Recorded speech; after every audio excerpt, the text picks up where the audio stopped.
Hey guys, welcome back to a brand new episode of PHT TV. Today's actually going to be our last episode for a while. This is going to be the end of season 1 of PHT TV. We have a ton packed in for you for season 2, but before we dive into that, let's recap season 1 and later on we'll tell you exactly what we have in store for season 2. Between now and then, we're actually going to be revamping the studio as well, so it's going to look a little different when we come back also. I didn't know that. Uh-oh. Our primary focus, and how we dragged Trey into this, our primary focus of season 1 was going all the way through the Clips heritage line, and we accomplished that. We did. We started at the very beginnings of the heritage world and moved our way up from the baby to the Big Daddy and our grandpa, as you would not say, and Daddy and Grandpa. I said that, and then I thought as I was saying it, I knew I was saying it backwards, because really Jubilee's the baby and K-Horn's the grandpa. I suppose that's true. Yeah.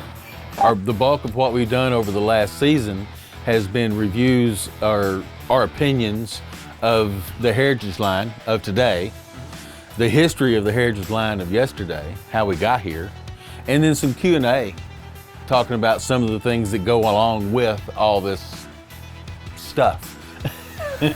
All this stuff. All this stuff, you know. What do you love most about all this? Yeah, actually, let's put that question to them. What do you guys like so far? What have you guys liked to hear from us? What has been your favorite segments? What would you like to see more of next season? Yeah, next season we've got capabilities of delving into the reference line. There's a lot of history there. I actually started with Clips about the time reference became a thing. The original RF7 was in its infant stages when I started at Clips. Okay. And I actually worked on that project to put the shielding magnets on the back of those units, the RB75 and the RF5, RF3, RF7, and the center channels.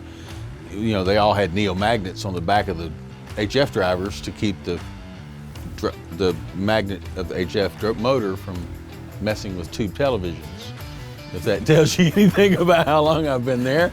We hadn't had a tube television in 10 years? It's been a while, yeah. If not longer. There was drivers in-house. There were, MDF cabinets, raw MDF cabinets in the lab, and Jesse Lowry and myself and Roy, and then Lee Brooks and a few others, Chris Williams, John Schooley, and Charlie Simpson.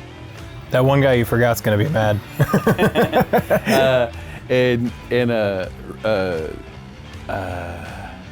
Now you're trying to remember him. Tim Sandry. I remember Tim, but don't remember. Taco. We called him Taco for some god-awful reason. He was from Wisconsin. And he looked like a Paul Bunyan, when I first. But we called him Taco. I don't know why. But anyway, these are the guys that were in the engineering department in Clips at the time, up in, as we called it, on the hill in Hope. And they were the ones that were in the process of developing all the things that were happening in the late 99, early 2000. People have come and gone and moved on and come back and all that stuff over the years. Some of them are still there and still doing different things. But there's a lot of history out of that Hope plant with the reference product, because that's how it really started. And I actually saw palladium start there as well. But we didn't know it was palladium. It was called something else at the time, but it was a very similar product. A little history lesson, it actually started with an RF7 encapsulated inside of fake outer boards. Okay, so prettied up RF7. Just pretty up RF7, trying to get a visual of what it was going to be. It was pretty cool. But it was the early design work that they did on that, which turned into palladium 10, 12 years down the road. So yeah, lots of good things have happened this season, and There's been a few bad things happen too. There's been a couple of outtakes here and there. Should we show them some of that later? That could be fun. Stay tuned after the credits. We'll dive into some outtakes from the season. There have been quite a few. Going on to next season, like we were talking about the reference, we've got some reference Premier line. I've actually got there's a big history there. So we've got a lot of room to go through and kind of do the same format that we did on Heritage in the reference world. Because there's a lot of speakers in the reference world. There's a lot of questions too. Because it kind of turned into, like we were saying a minute ago, the reference line was all there was, and then there was 2 tiers that broke off, right? Then there was reference and was Icon before Synergy, which Synergy came first. Synergy, then Icon, then reference, and then when reference Premiere happened. Because you couldn't go buy reference or Heritage just anywhere, you know. Whereas going to Synergy, you can go just about any big town and find a place to buy Synergy. And my first set of speakers were the Synergy F3 and the whole product line behind that. Amazing product, and I never had a single issue with it either. No, it lasted for. My little brother, Mikey. Mike still got it. You guys, you guys have met Mikey a couple times when he helped me unbox a couple things. He's still using them to this day. He's got them in his living room as main setups right now. So going through the product line and separating that stuff is an easy thing chronologically to do, but discerning that difference acoustically over this type of it's going to be difficult, because it's difficult to just talk about it. You know, you can talk about the different parts and what the different parts can do better or worse than the other parts do, but that doesn't give somebody that's out there listening to us a good explanation of what that sounds like, you know. And so I don't know that we'll be able to do listenings even with those. Well, you know, we might. For example, I've got RF R7 version 2s. Okay. We've got RF version 3s. That's something we can do. They don't look like the rest of them, but yours don't look like anything like the rest of them. Okay, I'm going to put this right out there before that. Those are not mine. Those are my wife's speakers. She wanted those speakers from the day she saw them. And Paul Jacobs at Clips worked to deal with me so that I could have those speakers for her for an anniversary present. You gotta tell them what we're talking about. We'll show a picture. Okay. I'll give you a picture of them. That way they can show a picture of the video. These. They were professionally painted by a local artist here in Indiana, a pair of artists here in Indiana. Then we get from reference to all the stuff in between, Synergy, Icon. There's a couple of others I don't want to mention in there. There's a big history in there. You know, and Clips has been a leader in a lot of things that wasn't, in several things, I shouldn't say a lot of things, in several things that wasn't received well at the time, but would be phenomenal products today. Yeah. Because they things that never came to fruition. Or things that were out there, but had no way to use them at the time. Like, for example, the XF48. Go out and have a look for the XF48. Remind me of what that is. I know that is a tower speaker that is a active component. It has an amplifier for every driver in it. It's a tall extruded aluminum 48-inch tall speaker, tower speaker, that has a built-in amplification and uses RCA or speaker level in. Powered speakers before powered speakers were a thing, right? So if we had it today, the Apple or the Chromecast or any of those things would be perfect to tie to that speaker, because it does, and those things sounded good. Clips has done that several times. I mean, you go back all the way to the SP1, and that's a product that had a 8-inch sub built into a tower with basically a 6.5-inch bookshelf. I enjoyed it. There was some very memorable times. I got some letters through customer service that were extremely flattering from people that I've helped over the years, and copied back to me from the owners of the company. And I've got some not so flattering letters over the years. I wasn't gonna have you mention that part. And, you know, I carried it to Jim Hunter, and he looked at it and he said, "Yeah, sometimes." That sounds about right. And I said, "Well," he goes, "You're not doing your job unless you're pissing somebody off from time to time." I'm like, "Well," but he goes, "It's just the name of the game. Not everybody's going to be happy. So do what you can to make as many as you can happy and feel good about it." Yeah, and working side by side with him, it was whenever I'd have a question, I would actually reference him, or sometimes I even got him and put him on the phone to answer questions. And I've heard him talk, and it's exactly like he's talking right now. There's no fluff, no bullshit. Me? Yeah. Oh yeah, no. No bullshit. It's exactly if how it is. you don't know how I feel, you weren't listening or you forgot to ask. But it will be the truth. It'll be the truth, and it'll be accurate. I'm sorry if you don't like it. Yeah. So we're gonna cover some reference Premiere. We're gonna cover. Have you guys liked the Tech Tuesday so far? Leave us a message below. Let us know. I think we'd like to dive into some more of those and get some more in-depth episodes as well. I'm guessing Tech Tuesdays will be saved for short stuff like banana plugs and so forth, and then we'll use full episodes for like maybe in-depth guides on how to hook up your AV or AVR or your separates or something like that. So we have the RF7 IIIs downstairs right now, ready to go for season 2. I've got some RP 8000, some 6000, so we can put those side by side as well. I've got a ton of amps. I might know where I can borrow a pair of original RF7s. All right, we might have the opportunity. We'll tell you later. We might have the opportunity to go RF7 1s versus RF7 2s, RF7 1s versus RF7 3s. We might be able to get all this into the line, and Trey's gonna definitely give you a history lesson on the RF7s. It needs to be said. I always supported Hunter and what he's done and the museum of what they've done, trying to remember the history of clips. And the museum is audio history, and from my... If you haven't already, go over to the museum YouTube page. They have a YouTube page now as well. They're putting up some old videos of some PWK conversations and stuff like that. So and if you like this kind of stuff, you need to support the museum. It's an inexpensive donation, tax write-off for a year if you need to. But you know, $50 to the museum or something a year really helps keep that place going. And so I don't know if Corey is a huge supporter of the museum, so he understands. He's been on the board and part of that from the beginning. Something else that we might consider talking about that I'm going to be doing here in the pretty near future, and that's using cinema gear in my home.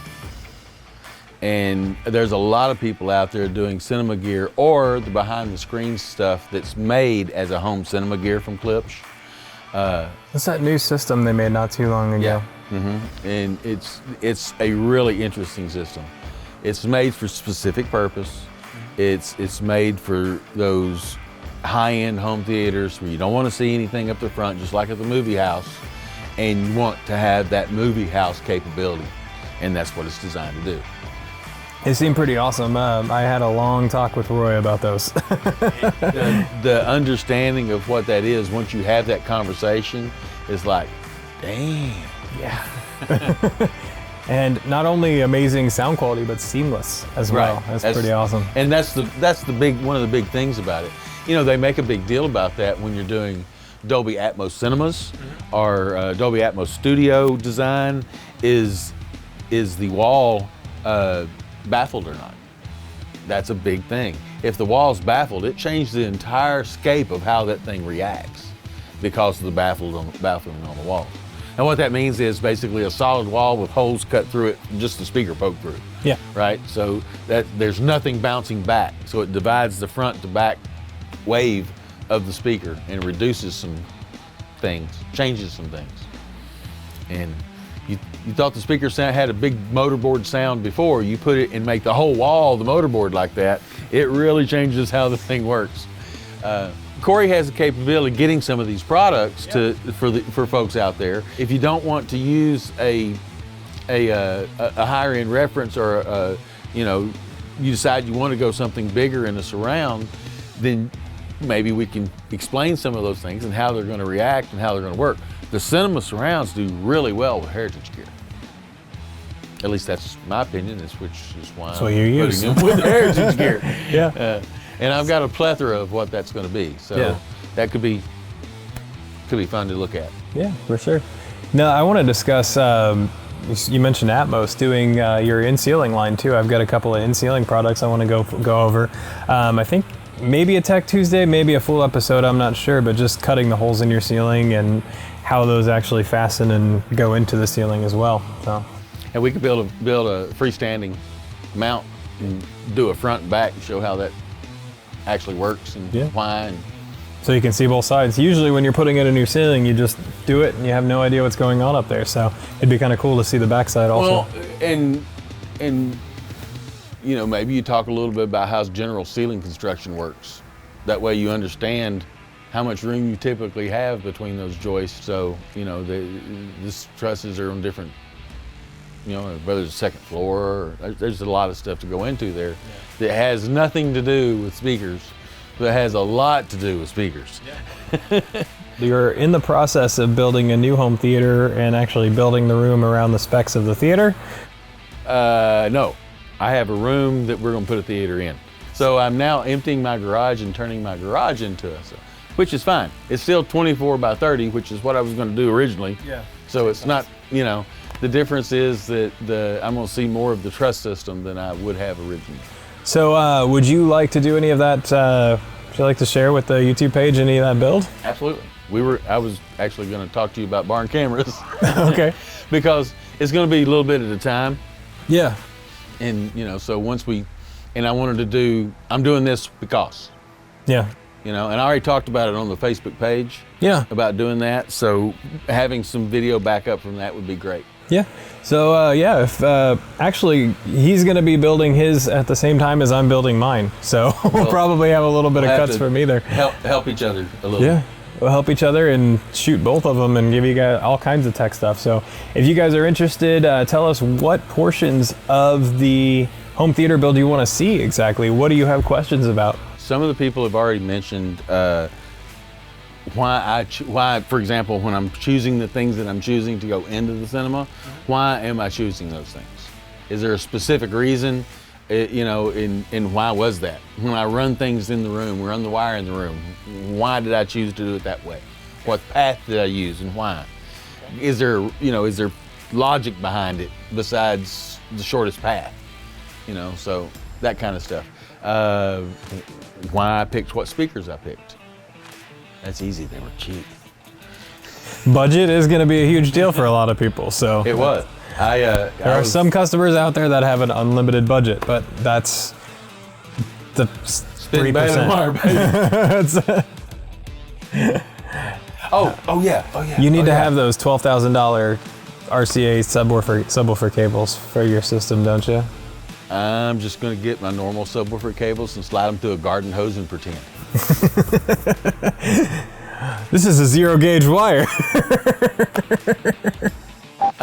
One of the questions that we got this past season that I thought was quite interesting, and then our conversation thus resulting from that question was quite interesting. I'm going to cut you off. I know exactly what it was. Is if I name my baby Corey, will I get free speakers? No.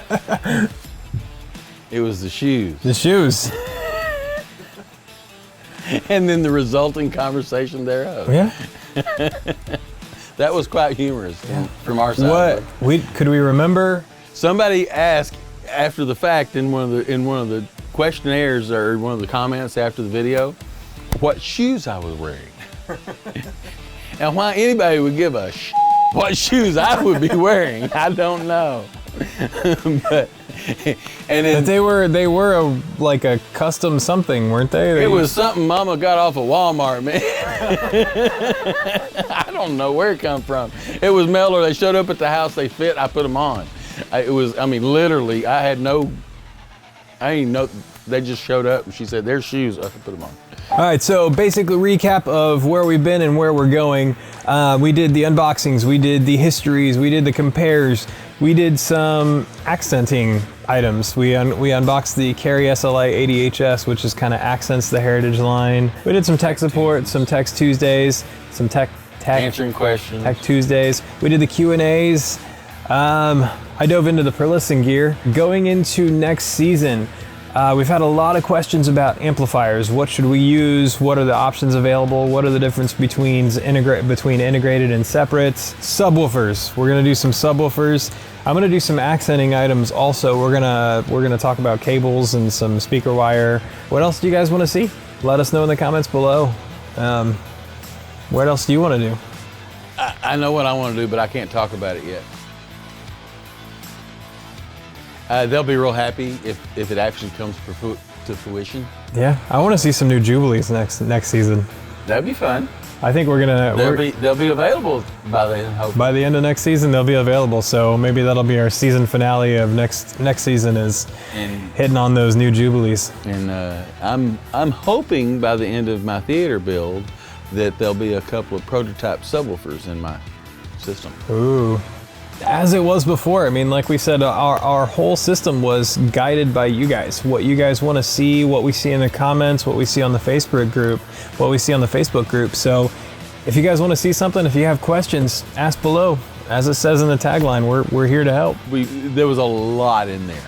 Yeah. And hopefully there was some good information, some good history information. Hopefully you guys enjoyed. And yeah, some good logical information to help people make some decisions. Early start point of views from thereof. I enjoyed all the questions, all the chit chat, and the banter back and forth. It's always fun. It really is. And I hope that what little bit of knowledge I've gotten over the years that people can get some use out of some of that. And if they can, great. And if they can't, I hope I'm funny. Thank you guys so much for watching. That is all we have for you today. That is all we have for you this season. So I'm Trey. I'm Jason. We'll see you again.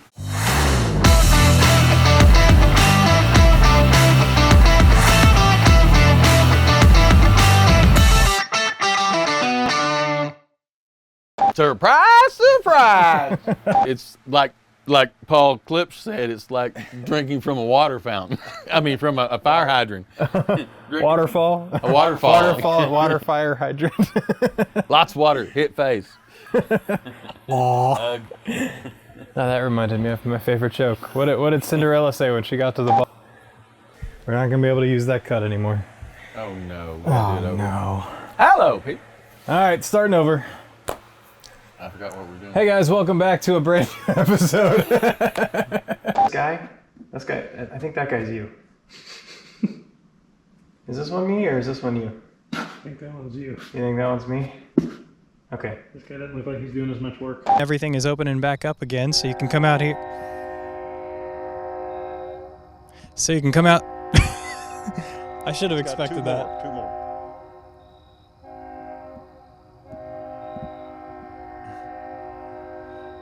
You might be good. Part 2 will be released when we run out of video content and need a filler. Special delivery last night. I actually met Corey halfway to Paducah in order to pick up these Forte 4s because we want. What are you humming for? I'm sure we could hear that. It was Batman. Do the intro this time? I don't care. I can do that. What's his name? Jason. No. What's the other one? Trey? We're just finishing this one. Yeah, we're just going to finish this last little bit and then We're going. still rolling. Oh, are we? New episode of PHT TV. I'm Trey. I'm Trey apparently. Corey's what? This is Corey's. Oh, you're not recording that, all right? I have a clock on. Whoa, that was lower than I remembered. Trey's about 69,000 years old now. Yeah, no, not quite that old. 85? 57. 74. Ding, ding, ding, ding. You have a winner. That haptic sensation, that train going by. Not Just hit your mic like 7 times. I did, didn't I? You got thrown out. Yeah, they didn't like that question. Because you were calling them out on bullshit. I had a fella show me how to do that a long time ago. Gave me this little yellow button, told me to put it under my lapel and just use it. They show off the bad and the good amplifiers too. Amplifiers as well. As two. As two. As also. As also. Where the hell is the hole? Shut up, Trey. So, when you see me pick up... Oops. Oh, you're dragging... there it goes again. I thought I had it in my pocket. I can test that.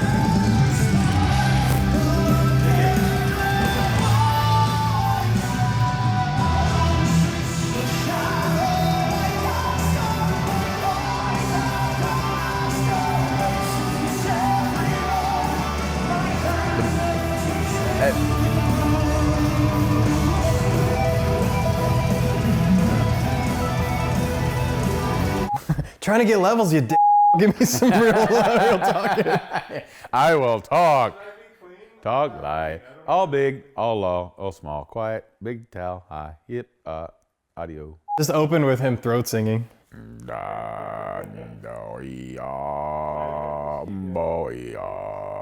Hey, give me some levels. Hi there, boys and girls. Welcome to the neighborhood. Here, give me some. Regular me? No, Just no. me? Hello? Hello. Hi there. Hi. That sounds good. What are we gonna do today, Trey? We're going to do something. Oh, this is gonna hurt my legs. Oh, it's gonna hurt my legs. I'm sitting on my feet. I'm sitting on my feet.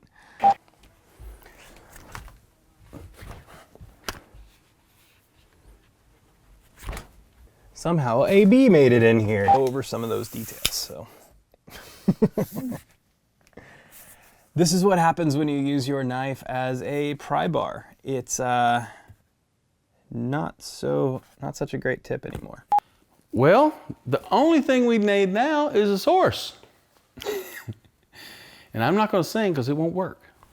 You wouldn't want to hear We'll it get a either. mic. We can get a mic hooked up and Trey can sing. You do not want that to happen.